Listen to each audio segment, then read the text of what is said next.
I'm pregnant with John's child, so you, Karen, should divorce John, because it's just too pitiful for a child to grow up without a father, don't you think?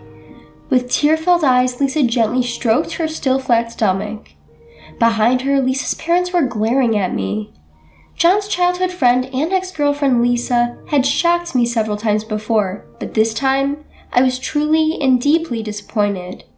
After all, my husband John is already... My name is Karen. I had a happy marriage with John. The reason why it's in the past tense is because John has left this world. John went out one morning with a smile saying, "I'm off," and came back cold. He had passed away suddenly from an illness. John and I had just started our calm married life. Until recently, John and I had been troubled by my mother-in-law and Lisa, John's ex-girlfriend. Since John's death, I've had almost no contact with my mother-in-law, but she was a selfish woman. She wanted to control John's life as she wished. The young John was a good listener to his mother, and Lisa was almost like a fiancé chosen by their parents. They were told by their respective parents that they were a couple, so until they were in middle school, they really thought they were lovers. But when he became a teenager and reached puberty, John realized that it was ridiculous to have a fiancé in this day and age. Lisa seemed to like John, but John had someone else he liked, so he talked to Lisa properly and persuaded her that this relationship was strange. He had successfully parted with Lisa. But Lisa hadn't given up on John. John was good-looking and intelligent. He was really bad at sports, but that gap was one of the elements that made him popular. In other words, John was a ladies' man. So naturally, after breaking up with Lisa, he had other girlfriends.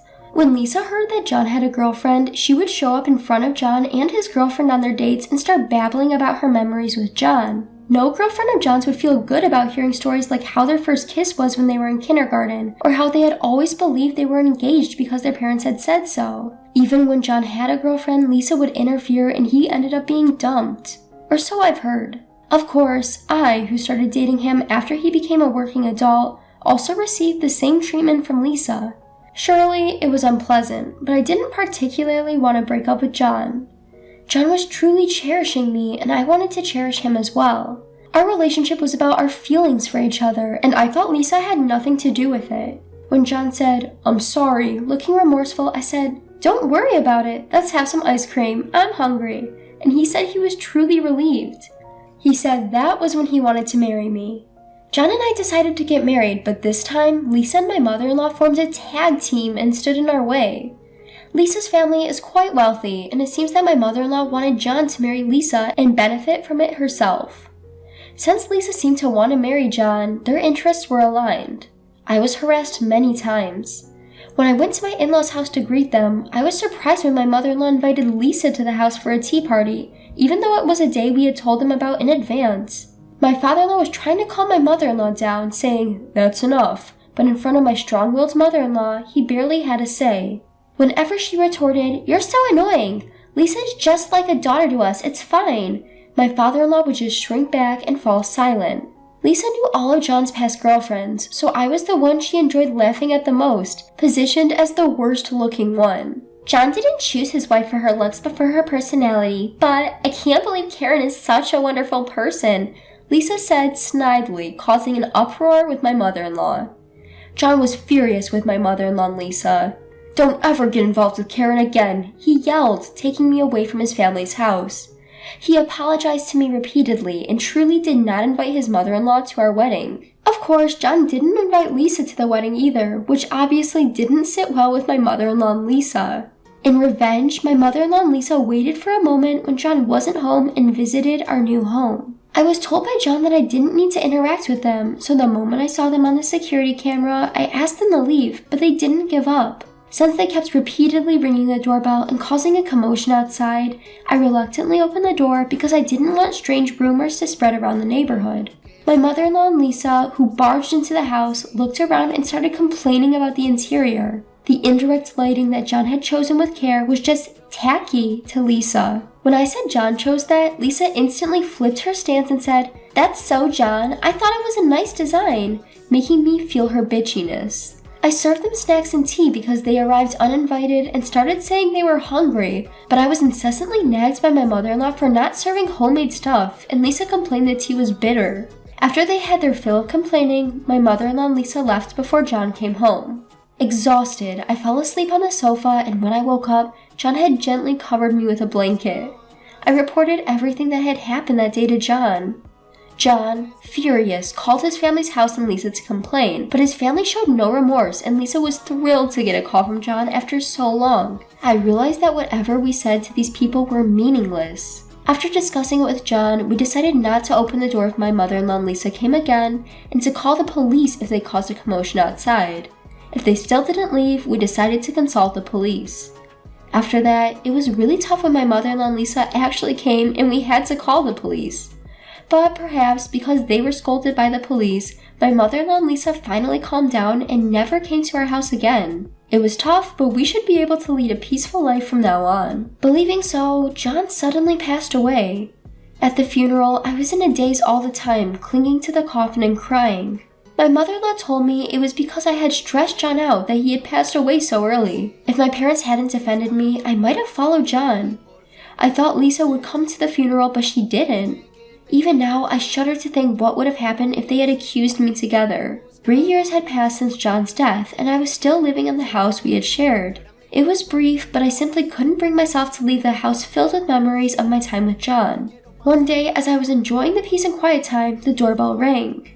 When I checked, the monitor showed Lisa and a couple who resembled her, likely her parents. Behind Lisa's smiling face, her parents wore stern expressions. Though curious, I decided to invite them in. Since the anniversary of John's death was approaching, I opened the door without any suspicion, which was a mistake. Long time no see, Karen. You see, I'm pregnant with John's child, so you have to divorce John, okay? It's not fair for a child to grow up without a father, right? Lisa explained, her big eyes welling up with tears as she caressed her flat belly. I'd been flabbergasted by Lisa before, but this time I was genuinely dumbfounded. After all, my husband John had already passed away. As I was trying to make sense of her words, her parents stepped forward and began to raise their voices. Even though John was married, he made a move on our Lisa and got her pregnant. We want him to take responsibility. You aren't going to say that Lisa should raise the child alone, are you? That's completely absurd. As the trio made a scene at the entrance, I felt a chill run down my spine. Even after John's death, Lisa continued to torment him. John was always kind and gentle, but Lisa caused him so much trouble. I'd seen John stressed out over Lisa numerous times. I couldn't forgive her. With that thought, I invited Lisa and her parents inside, saying, "It's no good to keep standing there." I led them into the family room, where our family's portraits were displayed. Lisa's parents, who entered the room before her, let out a surprised, "What?" when they saw the portraits. Lisa peeked into the room, her eyes wide and her voice catching in her throat. Of course she'd be surprised to see John's portrait displayed. While they were still in shock, I unfolded a portable table in the living room, prepared enough tea for everyone, and sat down in front of the three of them. "So, Lisa, you're pregnant with John's child, huh? John passed away 3 years ago. I'd love to know how you managed to get pregnant with my late husband's child. Are you okay? You look a bit pale." I asked, pretending to be oblivious to the three who had turned pale. Lisa, her eyes filled with tears, uttered in a trembling voice, "That can't be true." But her parents didn't let her wallow in her sorrow. "We are deeply sorry." All of a sudden, Lisa's father prostrated himself, followed by her mother. Her father tugged at Lisa's arm, forcing her to prostrate herself as well. I'm sorry. We didn't think that John had passed away." As Lisa burst into tears, her father grabbed her by her collar and shouted, "Who's the father of the child you're carrying?"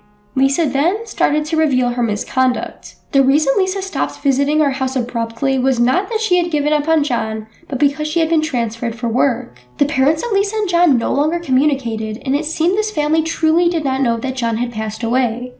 As for the child in Lisa's belly, in short, it's unclear who the father is. It could be her married boss or one of the several men she met at bars.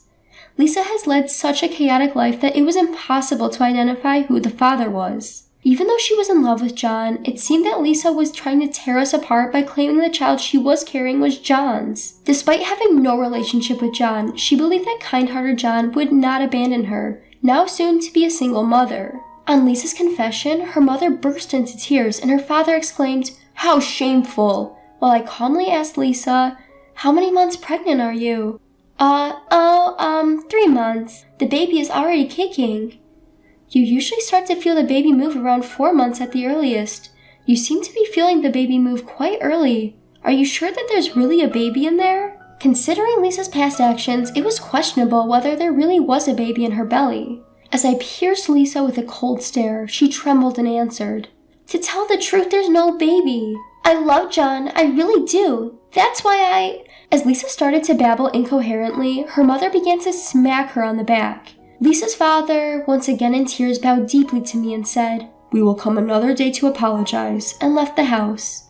To the departing three I stated, "No need for further apologies. Please don't come here again." After seeing off Lisa and her parents, who hastily retreated, I lit a candle at the home altar. I said a prayer and spoke to John. "John, thanks for lending me your strength. I'm not one to voice my opinion or get into arguments. I don't think I would have known what to do in such a heated situation. Yet, surprisingly, I was able to respond calmly to Lisa and her parents, just like John did when he was alive. John was good at calmly assessing a situation when a dispute arose and solving the problem. When Lisa and her parents bowed their heads to me, I felt a sense of clarity and I was able to respond appropriately. It felt as though John was lending me his strength. That day, I cried for John for the first time in a long time. The house without John was unbearably lonely. A few days later, despite my telling them not to come again, Lisa's parents came to visit. I didn't want them in the house filled with memories of John, so I told them to meet me at the nearby local restaurant. After preparing to go out and paying my respects at the home altar, I headed to the restaurant. There, Lisa's parents were waiting for me, looking pale. "We deeply apologize for our rudeness the other day. We're truly ashamed of our daughter," began Lisa's father. Apparently, upon hearing of John's death, Lisa burst into tears. After crying for a while, Lisa was possessed by a delusion that I might have been the cause of John's death and tried to confront me at my house, but her parents held her back and took her to a hospital instead. Lisa was diagnosed with a severe mental illness, a condition where she doesn't hesitate to hurt others if it means realizing her desires. To correct her distorted cognition, it seems she will be undergoing counseling from now on. Lisa, who quit her job because she misunderstood that she would marry John, will probably have to live a tough life facing herself while receiving counseling. Her parents are expected to bear the cost of treatment. Although they come from a wealthy family, Lisa's parents seemed quite old. They expressed their difficulty in leaving behind a daughter like her. "This is our apology for the other day." With those words, Lisa's parents handed me an envelope filled with cash. I didn't even bother to check the amount. I didn't need the money. I rejected the cash envelope right away. "I don't need this kind of money. All I want is to never have to deal with you or Lisa again. Why don't you use this money to move somewhere far away so you won't have to cross paths with me?" I said with a hint of sarcasm. Lisa's parents replied solemnly, "We would." After that, it appears they really did move. They sent a letter with the news of their move, along with some more money, which I also rejected outright. Looking at the address of their new home, it seems they moved quite a distance away. Now, Lisa will probably never be a part of my life again. "You know, our married life has been filled with so many disturbances," I said to the photograph of my late husband, John, besides his favorite cake on the altar. "But still, I cherished every moment after, and my life with John was a happy one." "Thank you," I said, on what happened to be the anniversary of John's death. From now on, I plan to live my life alone without John. I will experience many joys that John didn't get to, and when I eventually join him in heaven, I will have plenty to brag about.